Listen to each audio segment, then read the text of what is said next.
Tonight on CTV News, on the hunt for a killer. There are no indications that this is extortion related. Videos released of a gunman in a Toyota Corolla shooting a prominent Abbotsford businessman who wanted Darshan Sasi dead. Once you have a fee simple title in BC, it has to mean that those boundaries of that land is your land. A public meeting on private property rights. Richmond residents concerned about a ruling on Aboriginal title. Very anxious because we didn't sleep last night because we just wanted to know everybody's okay. Local Jamaican Canadians fearful for the safety of loved ones as a massive hurricane makes landfall.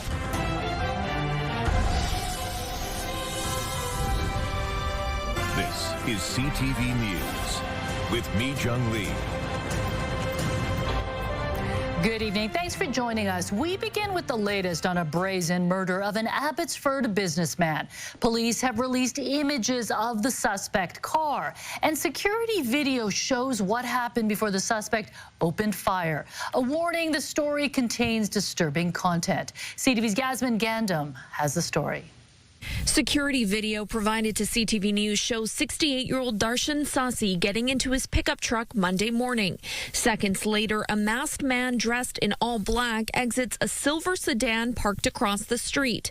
He then fires at least 9 rounds through the window of Sasi's vehicle before running back to the parked car and driving away. Investigators are working diligently to determine the motive as well as the circumstances behind the shooting. The targeted shooting follows a string of violence in Metro Vancouver, with iHit saying this one looks different. Generally speaking, what we see here doesn't meet the MO of the extortion scheme that we are seeing in the Lower Mainland area. Investigators have released images of the silver Toyota Corolla in hopes of identifying the suspect, but members of the South Asian community are left with more questions than answers. If you look at the pattern is different this time.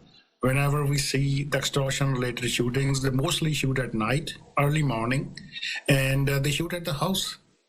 This is a targeted hit. Gurpreet Singh Sahota is a Punjabi journalist. He knew Sasi and was shocked to hear of his death. A very busy businessman, always in the flight, I heard. And to me, he was a very gentle, noble person, always talk calmly. Sasi's son says he was supposed to meet his father before he was shot. I heard the shots. I sprung out of my bed and I ran outside. Thought maybe he'll be okay. I tried to wake him up.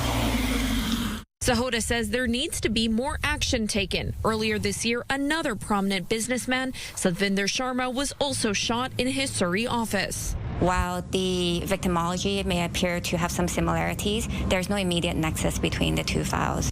Members of the Sikh community say such incidents have left them shaken and fearful to go to work. As a Canadian citizen, Canadians are afraid and they don't know what's going on.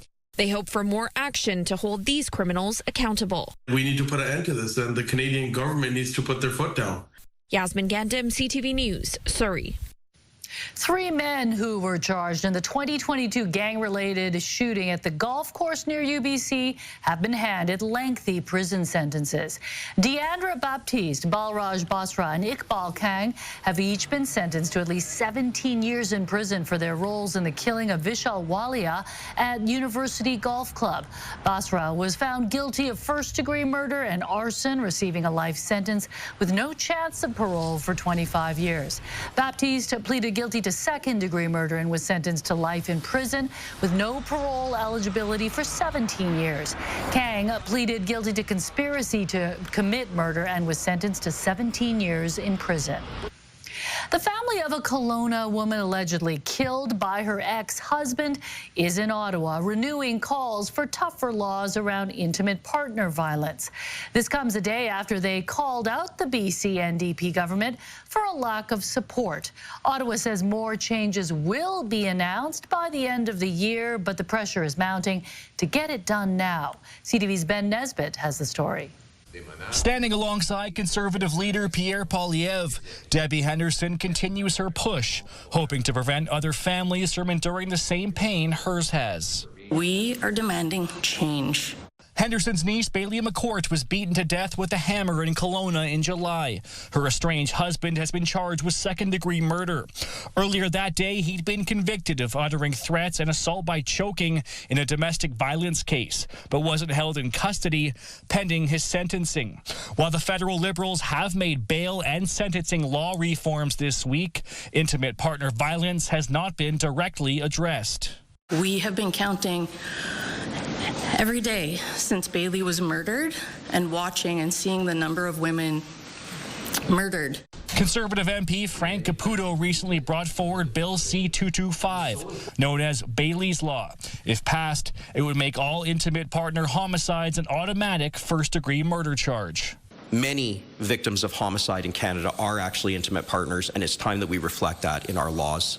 We want to work with any party to get this bill passed, protect people. We encourage every party to join with us. It doesn't matter who gets the credit.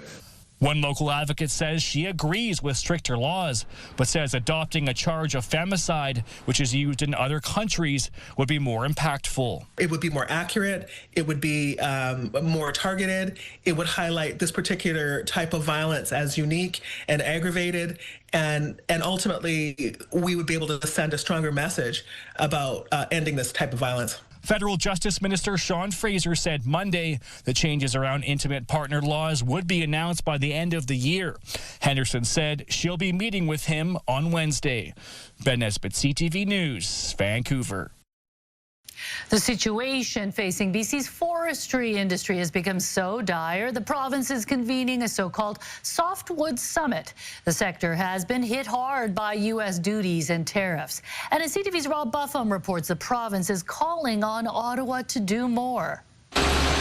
Growing concern in the forestry industry has triggered what's being called an emergency meeting involving federal ministers coming to BC next week. We're working out logistics right now for a softwood summit to be able to talk about this emerging issue. For us here in British Columbia, forestry is our auto sector, forestry is our steel sector. The summit, expected to include a demand for financial support from Ottawa, will also involve industry players bracing for what could potentially be duties and tariffs on one of BC's key exports, totaling 55%, after President Trump said he was smacking an additional 10% tariff on Canadian goods in retaliation to Ontario airing anti-tariff TV ads in the U.S. We need to do whatever we can to keep softwood lumber on the profile of the federal government and with the United States government right now. The opposition Conservatives say the NDP's red tape and slow permitting created a problem long before the latest tariffs. This isn't about a problem that Donald Trump created. This is a problem that was created by this government. So yes, the government should be acting like this emergency, because it is. I've heard from the forest sector. They say it's emergency. They say this is a crisis. Despite the backlash from Trump to Ontario's ads, BC says it's still going ahead with digital ones focused on softwood lumber. Get the message out to Americans about the impact of tariffs on Americans. The only people paying the additional 10% that the president announced the other day are Americans. Their prices are going to go up. The ads will go up next month, costing about $75,000 and targeting certain states that rely on BC wood. Robert Buffum, CTV News, Victoria. It's being called one of the most powerful Atlantic hurricanes on record. Hurricane Melissa is tearing through the Caribbean, forcing evacuations and leaving behind a trail of destruction. As CTV's Kevin Chirac reports, members of Metro Vancouver's Jamaican community are anxiously awaiting word from loved ones. Okay, Mom, make sure your phone is fully charged. Davina Lewis FaceTimes her mom in Kingston, Jamaica, amidst the Category 5 Hurricane Melissa making landfall Tuesday morning, causing chaos across the region. All we can do is keep praying and hoping that, that light comes back and they're able to get into contact with us. The storm shutting down airports, communication and power lines across the country. My niece sent me this. Fiona Champagne still awaiting word from family. I haven't gotten through to some of them this morning. That's my mom and my sister that is living in St. Catherine. I guess probably they have power outage, so there's no internet. Extreme rainfall causing flooding. Winds exceeding 280 kilometers per hour. The really, really warm ocean temperatures and ocean heat content just fueled that storm into a situation where it could rapidly intensify and become a seriously catastrophic situation. Jamaican officials calling it the strongest hurricane to hit the island since record keeping began more than 170 years ago. There is no infrastructure in this region, or maybe anywhere in the world, that could withstand a Category 5 hurricane without some level of damage. Back in Surrey, very anxious. Philippa Thompson, also with family in Jamaica, now working on ways to help. Right now, we are talking back in Ontario with the High Commissioner, trying to plan relief efforts. With the storm moving off Jamaica's northwest coast, flash flooding and landslides are expected to continue into Wednesday. We are praying over here, so we're hoping for the best and for it to pass as quickly as possible so we can, move on and pick up the pieces. Kevin Chirac, CTV News, Surrey. Specialist doctors have launched a new campaign sounding the alarm about long wait lists. What they want the province to do to ensure patients can see a specialist sooner. That is just ahead. But first, let's take a live shot of Burrard Inlet. Our cameras jostling a little bit because of the wind. It's 6:10. A little stormy out there. Yes, it is. We are seeing some rain again, and yes, some wind, about 20 kilometers an hour, and we'll see the gusts up to about 40 kilometers an hour as we head through the overnight into tomorrow morning. So right now, we're looking at temperatures pretty balmy, 10 degrees at the harbor as well as in Burnaby. You're looking at 8 degrees in White Rock, Abbotsford, and Chilliwack, 7 only in Surrey. As we head through the overnight, we will see the rain dry up. Overcast skies, a mild 8 degrees. Into tomorrow, a slight chance of early morning showers. It clears up quite nicely. We'll see 13 degrees under a mix of sun and cloud. CTV Weather brought to you by Expedia Cruises. Make the most of your next vacation by booking with those who've been there.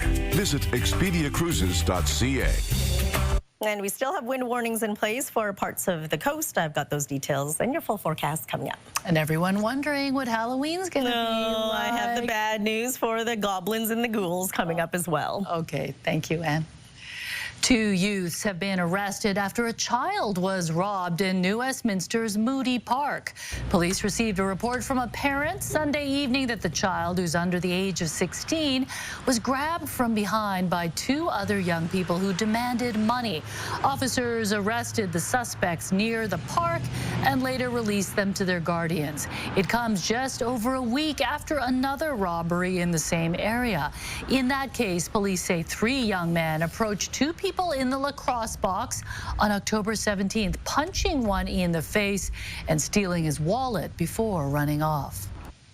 A big crowd is expected tonight at a public meeting in Richmond. A recent court decision granting Aboriginal rights to a portion of land to the Cowichan tribes is sparking concern about private property rights. CTV's Dimitra Maragos is live at the Sheraton Hotel on Westminster Highway. Dimitra?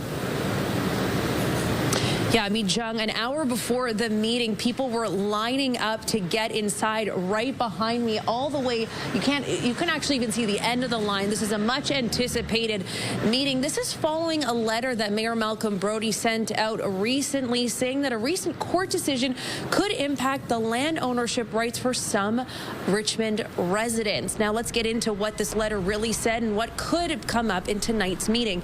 Now Brody is calling for the decision to be overturned. He says it sets a dangerous precedent, and until the decision goes through the Court of Appeal, which could take years, Richmond landowners will have to sit idle with anxiety. You still have a court decision which says you can have a claim for Aboriginal title over fee simple land. And that is a line that has now been erased. Now, Brody added that tonight's meeting is public, and while the Cowichan tribes can attend, they were not explicitly invited. Attorney General Nikki Sharma will be in attendance at tonight's meeting. However, she will not be speaking. She says she understands the concerns of impacted Richmond residents and says private land ownership was a cornerstone argument in court. However, Leader of the Opposition John Rustad says more could have been done. There is, to a landowner, perhaps nothing more important than security of title and reliance upon boundaries as established in the original title. It's clear the government did not argue the protection of private property rights. Even the judge in the case made the example of the lack of argument by both the provincial and federal government. Now, the meeting is set to kick off in about 45 minutes, and Mayor Brody says he's hoping that Richmond residents gain some clarity and also have their voices heard. Now, we'll have the full report for you tonight at 11:30. Mi Jung.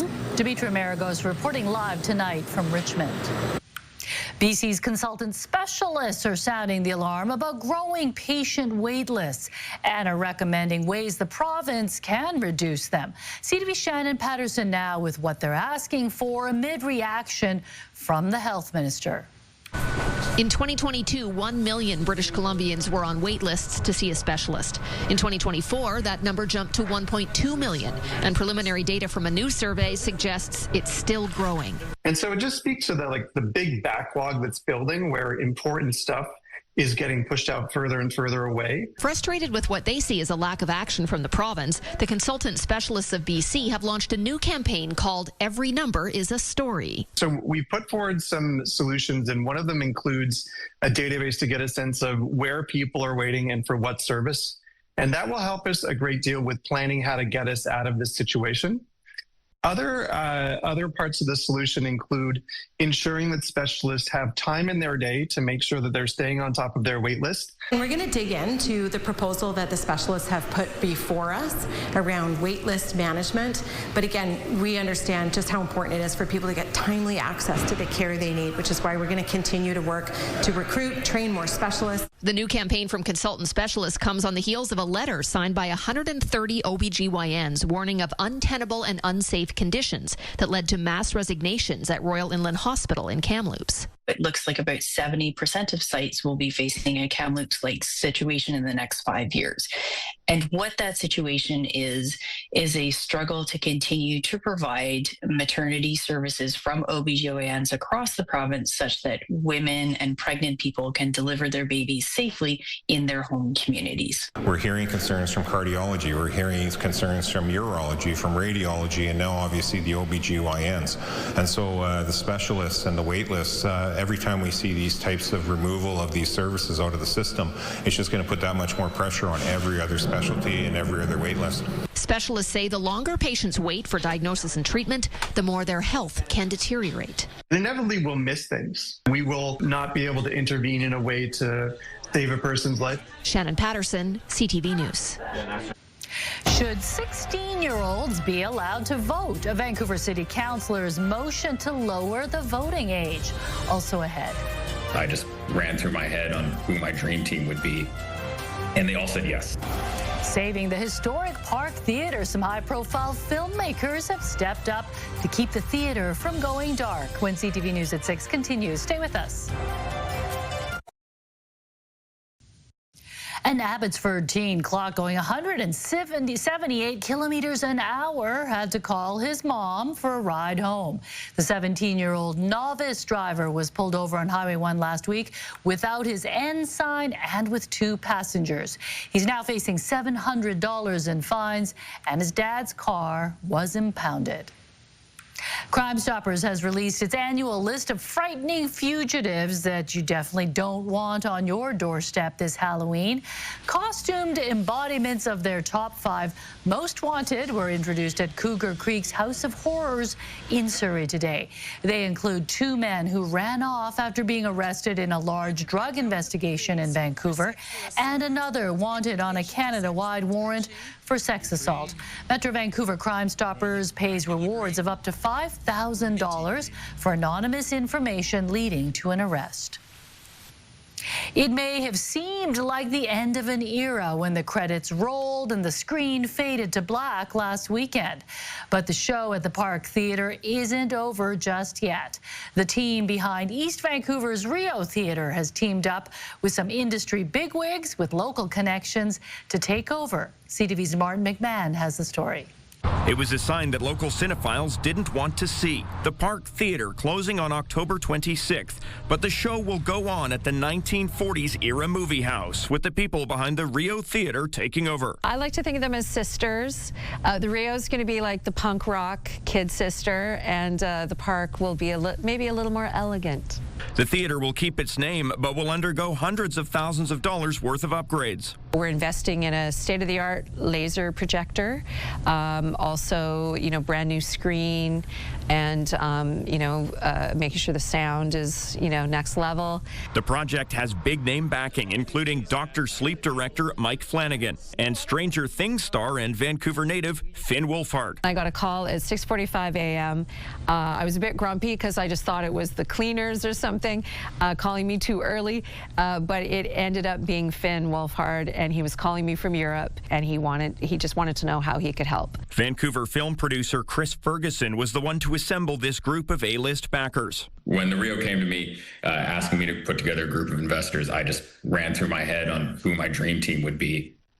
And they all said yes. We've got Oz Perkins, who I make movies with. He did Longlegs. Sean Baker, who swept the Oscars last year, came in. But Lee insists the park will not be a clone of the Rio. They also don't have a big stage like we do here at the Rio. So they do have a small stage, so we could probably do some comedy events and things like that. But for the most part, we're going to be doing film. The group hopes to open the revamped Park Theatre by December, but acknowledges we might have to wait until the new year for showtime. Martin McMahon, CTV News, Vancouver. The BC Greens want to make it illegal for landlords to jack up rents in between tenants. Also coming up. This has huge implications and probably sets a great precedent for all the other 14 municipalities and school boards. The city councillors push to lower the voting age in Vancouver, and the Young Brothers helping to drive the campaign. That's ahead. The city of Vancouver is thinking about lowering the voting age to 16. If approved, young people would be able to take part in local elections. And as CTV's Isabella Zavarisi reports, advocates say it's about time. At 16 years old, you can learn how to drive, get a job, and even tie the knot. But for all that adulting, you still can't exercise one democratic right. If you can do all these things, why can you not vote? 18-year-old students and podcast hosts from West Vancouver, Jerry and Jason Song, are passionate about lowering the voting age and work with a campaign called Vote 16. Extending the voting age doesn't only necessarily benefit the 16-year-old. It benefits everyone in democracy at large. One Vancouver City Councillor agrees and is tabling a motion Wednesday in the hopes of making that change. We know that there's a lot of the decisions that we make at council here in the city of Vancouver that do impact young people. 16-year-olds are far more likely to vote in their first ever election, and therefore every single other election. Council has previously thrown its support behind the issue. In 2021, it endorsed the Vote 16 BC campaign, along with other municipalities, including Burnaby, Penticton, and Victoria. This is an opportunity to reflect on the very serious responsibilities of voting, but also the serious implications of voting or not voting for local governments. Fry's motion asks the province to make a change to the Vancouver Charter or the laws that govern the city to extend voting privileges to people under 18. This has huge implications and probably sets a great precedent for all the other 14 municipalities and school boards that are already endorsing Vote 16 in BC, but also across different provinces as well. The motion comes on the heels of a municipal election next October, but Fry says that's not why he's bringing it forward. The intention, he says, is for those who contribute to our society to also have a say in it. Isabella Zavarisi, CTV News, Vancouver. The BC Green Party introduced a private member's bill today that aims to establish rent control in between tenancies. That act is to eliminate the incentive for landlords to evict tenants and financially benefit from it. The Residential Tenancy Amendment Act would require vacant rental units to follow the same rules for rent increases as occupied units. The party says there are currently no limits to how much landlords can raise rent between tenancies, which could incentivize some to evict their tenants to increase their profit. The bill will need the support of the NDP government to pass. Next door in Alberta, 50,000 striking teachers are wondering what to do next after the provincial government ordered them back to work using the notwithstanding clause. This is not a step any government takes lightly, but it's one we must take to ensure that no further irreparable harm is done to Alberta students as the result of the ongoing strike. How do they feel about forever being tarnished in their own political legacies by being part of the first government in Alberta's history to override the Charter of Rights and Freedoms in advance? The government says students could be back in class as early as tomorrow. The province is imposing an agreement that was rejected by the Alberta Teachers Association in September. More than 450,000 Albertans have signed a petition to remain in Canada. The former deputy premier has been collecting the signatures for the past 3 months, along with a team of about 6,500 volunteers. He started the campaign to counter separatists wanting a referendum on Alberta independence. The so-called Forever Canadian petition is now in the hands of Elections Alberta for verification. Some shocking water bills for homeowners, why officials say they owe up to $11,000. Also ahead, sightings like this are extremely rare. So conservationists are over the moon to see Vancouver Island marmots and their pup, born in the summer. That's ahead. Vancouver firefighters have added a new piece of life-saving equipment to their rescue toolkit. A new chemical detector will enable rapid and accurate detection of hazardous materials. It also has a built-in training system that will help reduce training costs. Its purchase was made possible by a $50,000 grant from the Firehouse Subs Public Safety Foundation of Canada. We're closely connected to our first responders, so therefore any donations collected and any funds that are coming into our organization, we give back to our local communities through our grant fund foundation. Firehouse Subs was founded by 2 firefighters and has been in Canada for 10 years. Vancouver firefighters are also reminding the public how to prevent any safety scares this Halloween. They say fires, injuries, and property damage have been on the decline since the city banned fireworks in 2021. Anyone caught selling or setting them off could face a $1,000 fine. Drivers are being warned to be extra vigilant of pedestrians, and trick-or-treaters should make sure they are fully visible. And just as they advise all year round, make sure you have working smoke alarms, an escape plan, and battery lights instead of candles in case the power goes out.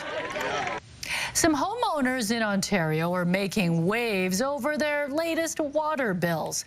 One woman was charged more than $11,000, while another received an $8,000 bill. Experts say the massive bills may be linked to undetected plumbing issues or errors that aren't always easy to spot.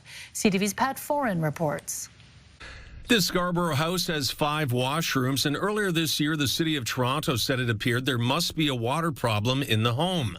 The owner was shocked to get a water bill for more than $8,000. I was thinking that I will get heart attack because my husband doesn't have any job right now.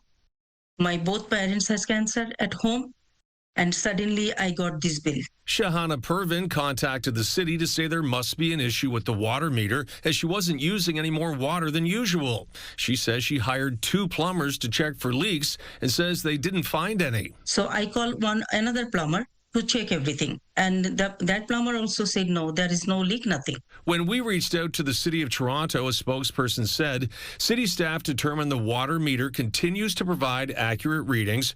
We hypothesized the homeowner was experiencing a leak. A Pickering resident says she was also stunned to get a water bill from Durham Region for more than $11,000. I had to read it several times before I could. Am I missing a zero, or my eyes are imagining zeros? Ines Hamid says she also had someone come to her home to check for leaks and says they couldn't find one. I found that I did not have any water leak. Everything is intact. Everything is in place. When CTV News reached out to Durham Region, a spokesperson said, "We do not comment on individual accounts. However, common causes include undetected plumbing issues, such as continuously running toilets. Homeowners are advised to listen for running water in underused bathrooms or to use food dye to check toilets for leaks." In Hamid's case, her bill was reduced from $11,000 to $7,000. She paid it, but still wants a refund. I would like to have my money back because I'm a student, I'm a single mom, and it's wrong. Pervin also has to pay her bill, but remains convinced she never had a leak in her home. I cannot pay this bill. I cannot afford this bill. Pat Foran, CTV News. They're one of BC's cutest critters, and with fewer than 400 left, the sighting of a Vancouver Island marmot pup comes as welcome news for conservationists.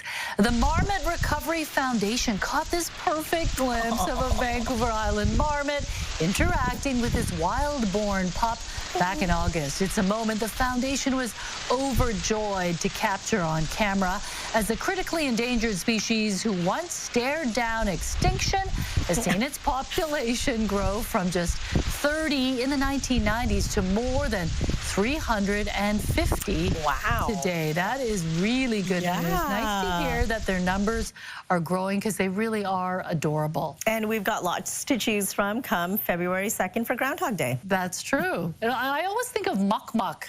Remember Muck Muck, the mascot? Yes. He was a marmot. He was. It's adorable as well. So that congratulations for their growing, wow. I don't know what the word I'm trying to figure out here.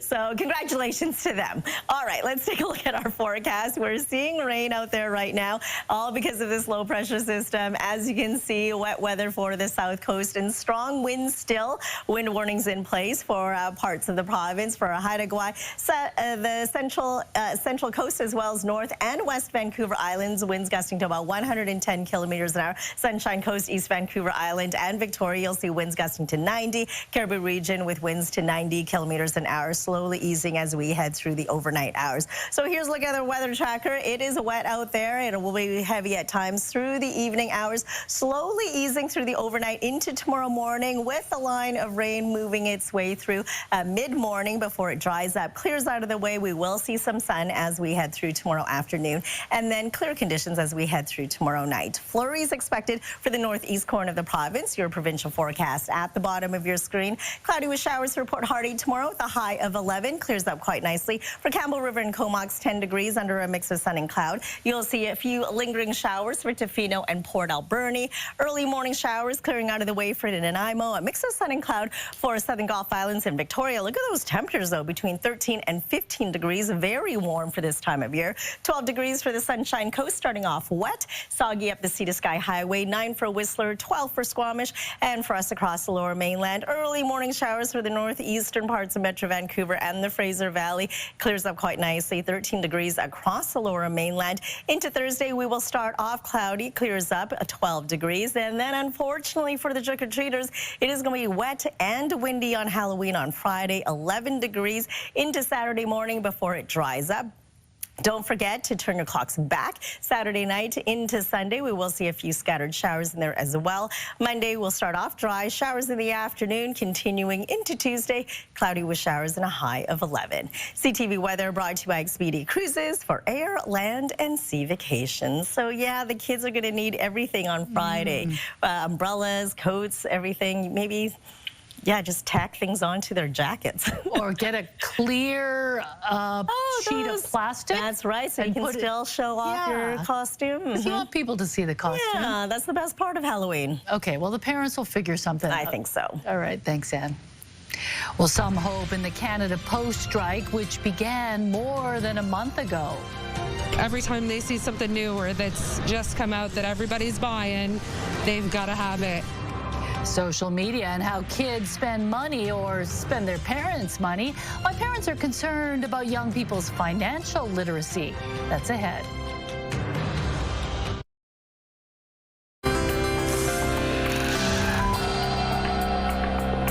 Taking a look at today's markets, the Canadian dollar traded for 71 cents to the American dollar. Oil was down $1.16, closing the day at $60.15 U.S. a barrel. Gold lost more than $36. The TSX and the Dow Jones both finished the day higher, up 143 points and 161 points, respectively. Negotiations are set to resume in the Canada Post strike later this week. The Crown Corporation and the union representing 55,000 workers both say they are planning to meet with a mediator, but no specific date was given. The two sides haven't talked since Canada Post tabled an updated offer on October 3rd. The strike began more than a month ago after Ottawa introduced changes that allow for an expansion of community mailboxes, adjustments in delivery standards, and the closure of some post offices. Financial literacy has become a tricky topic for parents, and the concern isn't just where their money goes. Parents are worried about how social media impacts how kids view money in general. CTV's Vanessa Wright has the story. It's something parents everywhere tell their kids. Money doesn't grow on trees. But in this digital age, it's easy to forget. Because we've changed from actual physical money, dollar bills and change, and passing that back and forth, which created a bit of friction. So we thought about what we were spending. Now it's all swipes. So swipe right, swipe left. We're doing it all digitally. So kids today don't view finances in the same way that older adults view it today. And with the influence of social media and viral trends, teaching young people about financial literacy presents an even bigger challenge.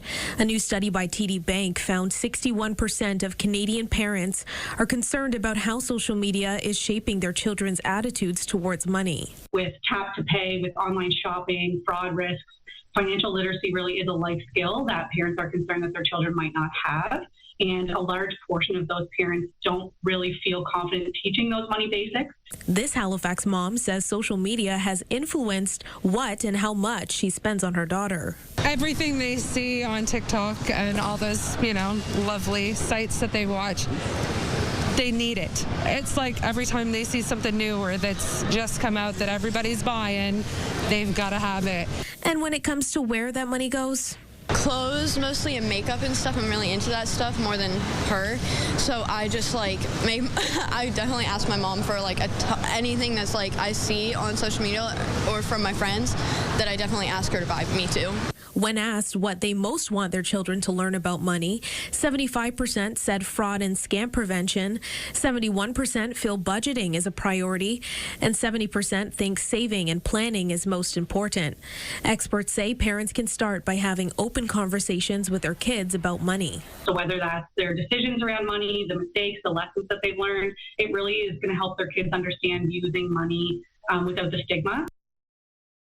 For the first time ever, a Vancouver Whitecap has been named MLS Defender of the Year. That's still ahead. Tonight, plus Halloween Heart. Adam finds out why a 5-year-old and his family are so grateful to be trick-or-treating together this Halloween. Next on the Sawatsky sign-off. Right now, here's a preview of your morning Vancouver. Holiday shopping is going to look different this year because of artificial intelligence. Wednesday on Your Morning Vancouver, how it could make it easier to buy gifts this year and what to watch out for. Also, when it's time to retire, what if you're not mortgage-free? We'll get advice on what your options are. Plus, the Vancouver Film School joins us with expert tips to take your Halloween makeup to the next level. We'll see you in the morning.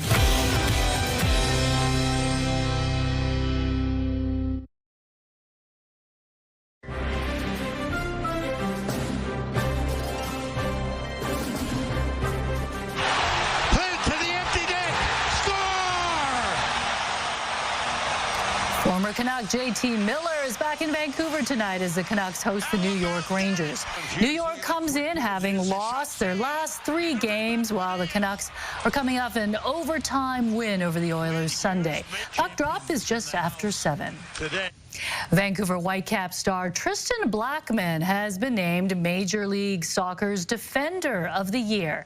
The 29-year-old American center back had a team leading 36 clearances as the Caps gave up a league low of 38 goals across the regular season. He also helped the Vancouver get to the CONCACAF Champions League final and win a 4th straight Canadian championship title.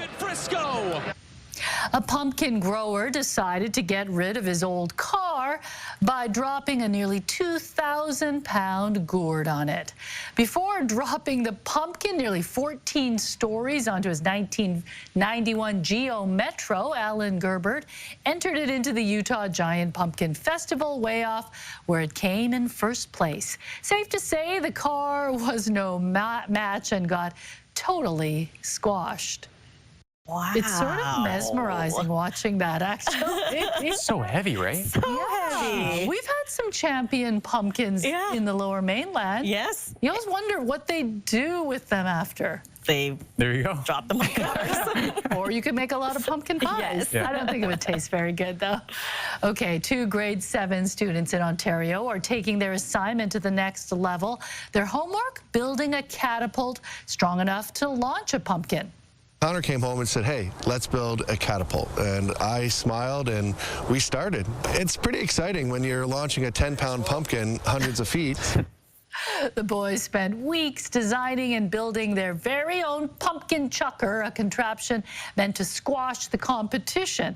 With a little help from Dad and some lessons in geometry and physics and teamwork, they put their catapult to the test. But when launch day came, things went a bit sideways. The pumpkin didn't exactly fly, it flopped. Still, the boys said it was all part of the fun and the learning. The fact that they built that's amazing. That's a super parent helping to build that kind of contraption. Absolutely. I never had a school experiment like that. Okay, we've got Sawatsky sign off in just a moment. Craig's here, though, with a preview of The Late Show. Well, Mijung, we are tracking a few stories right now, including a public meeting taking place in Richmond as we speak in regards to a court ruling on Aboriginal title. This move has caused national backlash over private property rights. And tonight we will get a chance to hear from concerned Richmond residents as they have their questions answered by all levels of government. Also, we will be tracking Hurricane Melissa as it bears down on Jamaica. We'll have the latest on this in reaction from the Metro Vancouver Jamaica community at 11:30. Mijung. Okay, thank you, Craig. Well, from costumes to candy, Halloween can be a thrilling time for young kids. But as Adam finds out, trick-or-treating for one North Vancouver boy promises to be extra magical this year. On the Sawatsky sign-off.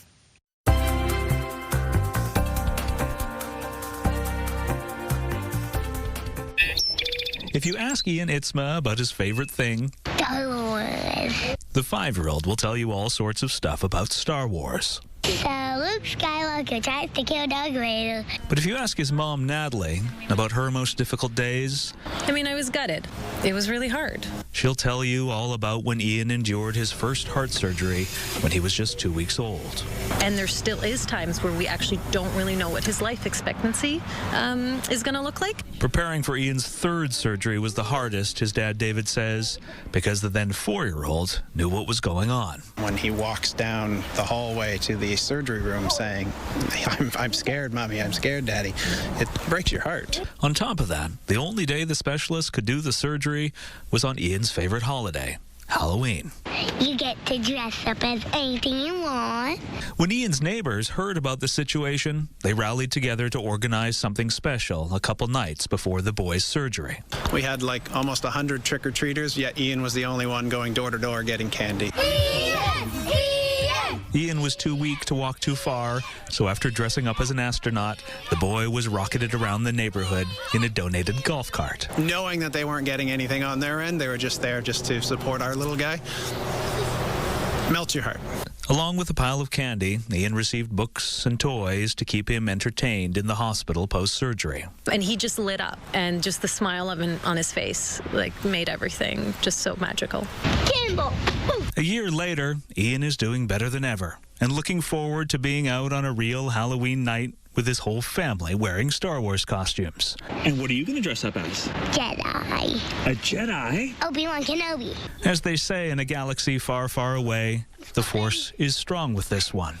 And it turns out, in this community so close, the same can be said about this family and their neighbors. Adam Sawatsky, CTV News, North Vancouver. Oh. How beautiful that the community rallied around him last year. It does take a village. And he's doing so well. So he'll just have to brave the rain. Yes, I was going to say, Obi-Wan Kenobi's going to need rain gear and umbrella for sure for Friday. And look at this. Yes, stormy skies over Falls Creek. Thanks, Shelley, for sending this picture in. And we want to see your scenic snapshot as well. So email us at scenicsnapshot@ctv.ca. But the Force is strong with him. So I'm pretty sure there'll be just a rainbow above his head. Yeah, and he's excited. I don't think he cares. Yeah, I don't think so either. No, just be prepared for it. Okay, Craig will be back at 11:30. Thanks for joining us tonight.